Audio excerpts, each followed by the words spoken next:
My name is Clarissa Monroe. I'm 42 years old, and until last spring, no one ever paid attention to me unless they needed a favor. Babysitting, dog walking, a last-minute pickup from soccer practice when someone forgot. I live in Park Hill, a modest town tucked between two busier cities in Virginia. People here call themselves community-minded, but what they really mean is that everything works better when certain people stay in their place. For me, that place was just behind the scenes. Always dependable. Always quiet.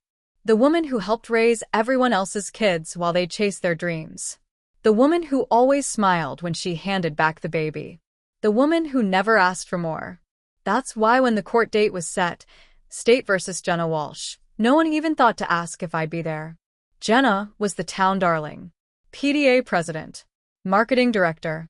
Lived in a house with white shutters and a backyard trampoline her kids never used. She also happened to be the woman whose toddler I watched for 4 years. Whose home I knew like my own. Whose husband once told me, in a whisper so sharp it sliced, "You know too much, Clarissa." They all assumed I'd keep sitting in the back. But that morning, as the prosecution listed witness names and Jenna sat with her lawyer in a courtroom too big for her lies, my name was called. And everything changed. But before I tell you what happened on the stand, and why Jenna's entire defense strategy collapsed the moment I opened my mouth, let me take you back to the beginning. Because betrayal doesn't always start with a scream. Sometimes it starts with an extra key on a plastic ring and a whisper that says, "Don't tell my husband I got a sitter again." I met Jenna in 2018 through a mutual acquaintance who told me she was desperate for part-time help. Her second child, Harper, was only 2 months old. Her first, Logan, had just turned 6. At the time, I was between jobs. I'd taken a leave from substitute teaching to help care for my own mother, whose memory had started fraying like an old ribbon. Money was tight. Jenna offered $14 an hour and said, "You'd basically be saving my sanity." I didn't say yes because of the money. I said yes because I've always been good with children. And because Jenna looked exhausted behind her eyeliner and perfect smile. She was kind at first. Bubbly in that Instagram mom way. Lattes on the counter. Candles that smelled like rainwater and basil. She called me a lifesaver. Said I was part of the family. But that changed. Slowly. Subtly. Once Harper stopped crying through the night and started asking for me more than her. Once Logan started drawing me into his school projects. Once Jenna's husband, Reed, began coming home earlier than usual and sitting just a little too long at the kitchen island while I cleaned up snack time. He wasn't inappropriate. Not in the obvious sense. But there's a kind of attention you learn to recognize as a woman. The kind that starts polite, friendly, harmless, until it isn't. One day, Harper was coloring in the living room, and I was tidying up the toy bins when Reed came in from the garage. He stood there silently for a moment, watching. Then he said, "You know, you're more consistent than anyone else in this house. They trust you more than they trust their own mother." He didn't mean it as praise. He meant it as a warning. I smiled politely, said nothing. But after that, I started noticing things. Like how Jenna began locking her office upstairs, even though no one ever went in. How the mail sometimes came with second envelopes hidden inside the bills. How once, when Logan accidentally clicked on an old family video on the iPad, it cut to footage that didn't belong on a home screen. Footage I now know was evidence. But back then I thought I was imagining things. Until the day Harper had a febrile seizure while I was watching her. I called 911, then Jenna. She didn't answer. I called Reed. He picked up, breathless and angry. "I told Jenna not to leave the kids again," he snapped. "Where the hell is she?" I didn't respond. Because I already knew. She wasn't at a client meeting. She wasn't running errands. She was with someone else. And that someone was not her husband. The paramedics came. Harper stabilized. Reed met us at the ER and barely looked at me. Jenna showed up an hour later, face pale, hair wet like she'd rushed out of a shower. She put on a performance worthy of an Emmy. Tears. Apologies. Promises to be more present. But after that day, everything shifted. I noticed more locked drawers, more whispered phone calls. Logan began having nightmares. Harper stopped responding to Jenna's voice. One day, while tidying the entry table, I saw a small USB drive half-tucked beneath a stack of unopened mail. I picked it up and stared. Something in my gut told me it mattered. I slid it into my purse. I didn't tell anyone. Not then. Not until 2 years later, when the FBI arrested Jenna Walsh on charges of corporate espionage, digital fraud, and child neglect. The headlines exploded. Local executive caught leaking tech patents to competitor. Beloved PDA president charged in embezzlement scheme. People were shocked. I wasn't. And neither, it turned out, were the prosecutors. Because when they opened discovery, they found exactly one piece of physical evidence no one could explain the origin of. A USB drive, time-stamped, encrypted, holding internal documents, surveillance clips, and email threads that implicated Jenna far beyond anyone's expectation. The file was labeled Sparrow Nest _truth, zip. They didn't know who submitted it. No return address. No signature. But I did. And when they subpoenaed all potential witnesses, my name was at the top of the list. Not because I had power, but because I had something more dangerous. I had proximity. And that morning, in a courtroom that once would have overlooked me entirely, I stood up when they called my name. And Jenna Walsh, perfect hair, pale lips, tight jaw, finally looked at me like I wasn't invisible anymore. Because I knew where the bones were buried. And I'd stopped being scared to speak. Jenna didn't look at me when I walked to the witness stand. Not right away.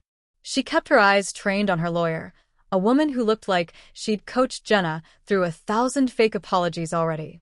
But I saw the flicker, the twitch at the corner of Jenna's jaw, the moment I placed my hand on the Bible. The bailiff said, "Do you swear to tell the truth?" And I said, "Yes, I do." Louder than I'd meant to. The prosecutor, Ms. Halloran, gave me a nod. She was calm, mid-40s, and didn't rush. She knew this wasn't about dramatics. This was about establishing something more dangerous than proof. Pattern. She started with my job. How long I'd been the family's caregiver. What my role had been. Where I spent my time in the Walsh household. Then she asked casually, "Were you ever instructed to avoid certain areas of the house?" The defense objected. Relevance. The judge overruled. I nodded slowly. Yes. Jenna asked me not to go into the garage office unless I was specifically told to. And, did you ever go in? I did not, I said, then paused. Until one day, the door was ajar. That got the jury's attention. Halloran leaned in. And, what did you find? Papers. Printouts. Screens left open on confidential design layouts, stamped with a Sparrow Nest logo. The courtroom air thinned. You could feel it, the tension tightening around Jenna like a noose she thought she'd already hidden. But none of that compared to what came next. Halloran stepped back. Let's talk about the drive. When did you find it? I described the day. The unopened mail. The USB under the stack of newsletters. The way my hand trembled when I picked it up, not from fear, but recognition. That quiet instinct you develop when something doesn't belong. Halloran held up an evidence bag. Inside, the actual USB. Is this the same device? Yes. Did you know what was on it? No, I said honestly. Not at first, but you kept it. Yes. Why? This time, I looked directly at Jenna. She finally looked back. Her eyes didn't hold rage or even embarrassment. They held something colder. Contempt. Because I'd crossed the line she never imagined I would. Because I was supposed to be disposable. The sitter. The helper. The silent woman who smiled politely and left without asking questions. But I had asked. Quietly. Carefully. And now the questions weren't mine to ask anymore. They were the court's. After the testimony, I stepped down and sat in the back row again. This time, I wasn't invisible. Reporters stared. Jenna's husband, Reed, didn't even blink as I walked past. But his hands, always perfectly still, were clenched into fists in his lap. I didn't know what that meant yet. but I would soon. That night, I went home to find a manila envelope slid under my apartment door. No return address. No marquines. Inside, 3 printed screenshots. They were old. Surveillance stills. Time-stamped from Jenna's garage office, not from the house's internal cameras, but a separate feed, likely tied to whatever security network Sparrow Nest had used. Each photo showed the same thing. Jenna, holding a phone, leaning over a table, snapping pictures of blueprints. The implication was obvious. But what stunned me wasn't the act. It was the 4th page, a memo attached in handwriting I recognized immediately. They'll only believe it if it comes from you. I stared at the letter for over an hour. Read. Jenna's husband. The man who warned me once that I knew too much. The man who, just days before, had testified on Jenna's behalf, insisting she had no motive, no access, no opportunity. And now? He was feeding me evidence. But why? The next morning, I requested a meeting with the prosecution. I brought the photos. The note. Ms. Halloran was stone-faced. We've been trying to get him to flip for months, she muttered. He must have cracked. She filed a motion to admit the documents as supplemental evidence. The defense, of course, screamed foul. Fabrication. Chain of custody issues. Judicial grandstanding. But the judge allowed it. Because truth has a strange gravity. And in that courtroom, it was finally pulling everything to the surface. Jenna's demeanor changed after that. She no longer looked composed. She looked exposed. Her lawyer tried to spin the narrative. Said I was a bitter ex-employee. Said the USB could have been planted. Said the photos were circumstantial. But the timeline didn't lie. Neither did the footage. And neither did Logan, her 10-year-old son, who, when called to the stand in a closed session, confirmed that Mom had her own secret computer and sometimes printed stuff for her meetings that Daddy wasn't supposed to see. No child should have to testify like that. But the truth doesn't wait for perfect timing. And this one had waited long enough. Outside the courthouse, people I hadn't spoken to in years started reaching out. Text messages. Anonymous letters. A voicemail from a woman I used to babysit 20 years ago. Clarissa, she said, voice shaking, I just wanted to say, you weren't crazy. I always knew there was something wrong in that house. You're not alone. Not alone. I'd spent most of my life feeling exactly that, alone in the middle of other people's lives. But now? Now I was part of something else. Something irreversible. And the trial wasn't even halfway over. Because Jenna Walsh still thought she could spin this. Still thought the court would believe her version. But what she didn't realize, what none of them realized, was that I wasn't just a witness. I was the pattern. I was the person who saw everything they didn't. And the trial had just begun to understand why. The courtroom was different after Reed Walsh took the stand. For weeks, his name had floated like smoke through every testimony, an absence so loud it became a character of its own. Everyone assumed he'd support Jenna. That he'd do what husbands always do in courtrooms like these. Stand beside the lie. Smile politely. Deflect questions. Say it's all been a misunderstanding. But when the bailiff called his name and he rose from the gallery in a gray suit too crisp for comfort, everything changed. He didn't look at Jenna. She didn't look at him. They both stared forward, like strangers waiting for a delayed train. Reed sat. Swore in. And for the first time, I saw something I hadn't seen in him before. Fear. Not fear of punishment. Fear of exposure. Ms. Halloran approached the stand slowly. Mr. Walsh, she said. You've been subpoenaed twice. Both times you requested continuances. Why? I needed time, he said. To protect my children. Is that why you sent anonymous evidence to a civilian witness? Objection. Sustained. She rephrased. Is that why you contacted Ms. Clarissa Monroe with material relevant to this investigation? Reed shifted in his seat. Because I couldn't carry it anymore. The courtroom stilled. He glanced just once at Jenna. And for a second, I thought I saw something soft in his expression. Remorse? Memory? But it vanished. She told me it was just marketing, he said. That sparrow nest was a failing company, and she was helping a friend from grad school spin some documents to attract investors. I didn't know about the internal leaks. The intellectual property theft. Not at first. Halloran's voice was low, patient. And when did you begin to suspect otherwise? He swallowed hard. When she started coaching Logan. A murmur rippled across the gallery. Reed continued. She told him not to mention the laptop in the garage. Or the meetings that happened after bedtime. She made him memorize stories. Told him what to say if anyone asked why she was gone so often. And did you confront her?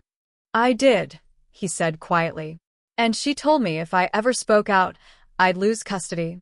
That she had emails drafted showing me as unstable, angry, controlling. She said no one would believe a husband with a temper. He stared down at the table. I believed her, he whispered, because by then, I didn't trust my own judgment anymore. Jenna didn't blink. Her hands were folded in her lap, perfectly still. But I knew that silence. It was the same kind I used to carry in other people's kitchens, when a husband left for work and a wife poured wine into a coffee mug at 2 p.m. The kind that says, I will not be embarrassed by this. I will simply wait it out. But this wasn't going to be waited out. Not anymore.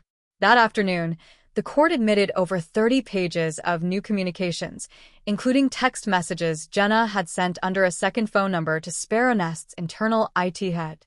The texts were brief, confident, and deeply incriminating. One read, "The sitter's too observant. Might need to phase her out." Another, "Reed's getting twitchy. Remind him who handles the bank accounts." There it was, in writing, the scaffolding beneath the persona. And suddenly, the town's golden woman didn't seem so golden anymore. I was called back to the stand the next day. Not to add evidence, but to clarify a timeline. The defense tried to trip me up. Asked if I'd ever violated privacy. If I'd snooped. If I'd misinterpreted innocent gestures. They were fishing. Looking for a crack. A hint of hysteria. I stayed calm. I answered each question with the same precision I used to wipe down their kitchen counters.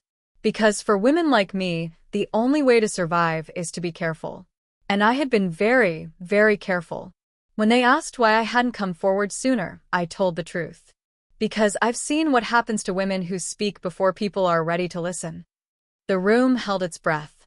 No one objected. No one said a word. After court, I walked out into the winter light. The courthouse steps cold beneath my heels. I didn't own fancy boots.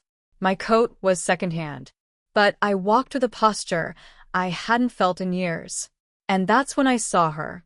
Jenna, standing on the sidewalk under the shade of a news van. She wasn't flanked by lawyers. She wasn't being filmed. She was just watching me. I expected her to spit venom. Or snarl. Or accuse. But she said nothing. She simply looked at me the way someone looks at a person they forgot was real. Then she said, voice so quiet I almost missed it, "You think you've won." I tilted my head. I didn't win anything. You destroyed my life. I paused. Then answered softly, "No, Jenna. You did that when you built it on lies and hoped no one like me would ever pay attention." She shook her head, but her expression cracked. Just for a moment. Just enough to show me that underneath the fury was disbelief. Not at what I'd done. At who I was. Because people like Jenna never imagine people like me will matter. But she forgot something crucial. It's always the quiet ones who see everything. That night, Ms. Halloran called. Her voice was calm, but something in it was different. "We may not need another week," she said. "The jury's responding faster than we expected. Closing arguments are set for Thursday." I didn't ask what came next. I didn't need to. Because regardless of the verdict, something irreversible had happened. A woman who used to exist in the background had stepped into the light. And once you've done that, you don't go back. You don't disappear. Not ever again. The courtroom was so still during the verdict that I could hear the second hand on the back wall clock ticking like a metronome. 12 jurors sat with folded hands and expressionless faces. The forewoman stood, throat tight, eyes lowered as she held the envelope that would end it all. On the count of corporate espionage, she said, voice wavering. We find the defendant, Jenna Walsh, guilty. I didn't flinch. Neither did Reed. But Jenna? Her mouth parted. Not in shock, but in some deep, private disbelief that the room didn't revolve around her anymore. The forewoman continued. On the count of wire fraud, guilty. On the count of evidence tampering, guilty. On the count of obstruction of justice, guilty. On the count of child neglect, guilty. Each word fell like bricks into a foundation she thought she'd buried. She blinked rapidly, face impassive, but her hands, always perfectly poised, began to tremble. The judge thanked the jury. Gavel struck. Reed stood slowly, shoulders lifted like a man who hadn't taken a full breath in years. Jenna didn't look at him. She looked at me. Not with rage. Not even hatred. With quiet, crushing disbelief. Because she'd convinced herself that I was no one. That I was just a witness they dismiss. A babysitter with no power. A woman who would fold under pressure, like every other person she controlled. She was wrong. After court, I was escorted through the back stairwell to avoid the press. No one offered applause. There were no handshakes. No parade. Just a small nod from Ms. Halloran. You did something big, she said.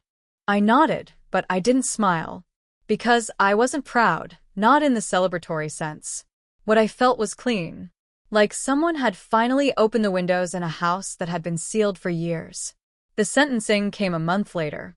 Jenna was given 8 years, with the possibility of parole after 5. Minimal security. No children allowed during visitation. Her lawyer issued a statement about rebuilding her life, about regret and accountability. I didn't read it. I didn't need to, because I already knew the truth. Jenna wouldn't change. She'd just wait. People like her always do. What surprised me wasn't the trial or the sentence. It was what came after. One afternoon, I opened my mailbox and found a letter. No return address. Inside, a handwritten note on cream stationery. Clarissa, I know I never protected you like I should have. You gave more to my children than I ever did. If you're willing, please help them heal. I'm stepping away from custody. You're their stability now. There was no legal document enclosed. No signature on county letterhead. Just that one page. But a week later, Reed showed up at my apartment. Logan in tow. Harper clinging to a stuffed animal. He didn't ask for much. Just coffee. And maybe if I was still willing to be around. I'm not trying to hand them off, he said quietly. I don't know how to be enough for them alone. I didn't answer right away. Because part of me was afraid of being pulled back into someone else's mess. Of being used again. But when Harper reached for my hand, like it was muscle memory, I felt something shift. This wasn't babysitting anymore. This was rebuilding. Months passed. No reporters snacked. No books were written. No documentaries made. The world moved on. But Logan started smiling again. Harper stopped waking up with nightmares. And I started teaching again. Just part-time, 2 days a week at the local community center. Story time for toddlers. Literacy development for single parents. One day, a woman stayed after class. She had quiet eyes, nervous hands. She said, "You're Clarissa, aren't you? From the Jenna Walsh case." I tensed, but nodded. She exhaled. "I just wanted to thank you." For what? For proving that the ones who watch from the sidelines can still change the whole game. Then she left. And I sat there for a long time. Because that was the thing no one tells you about soft power. It doesn't roar. It ripples. The last thing Jenna ever sent me was a letter, screened, redacted, forwarded through her legal team. It arrived on a Wednesday. No return address, just the stamp of the prison facility. It read, "I still don't understand how you did it. You were nothing. And somehow, you turned everyone against me. How does it feel to be the reason my kids won't look at me?" I didn't reply. Because the truth? I wasn't the reason. She was. She'd written her own, ending the moment she assumed everyone around her was disposable. People like Jenna forget that the quiet ones are the ones who remember. Who notice. Who carry receipts, not for vengeance, but for protection. And when the time comes, they don't scream, they stand. And sometimes, that's enough to change everything. The world didn't change because I told the truth. I changed, and in doing so, made a world where silence doesn't mean weakness anymore. It means waiting and watching until the moment comes when someone finally calls your name. And this time, they don't call you the sitter. They call you key witness. Because that's who I was. Not a background character. Not a helper. Not a woman in the wings. But the one who noticed. And remembered. And made it count.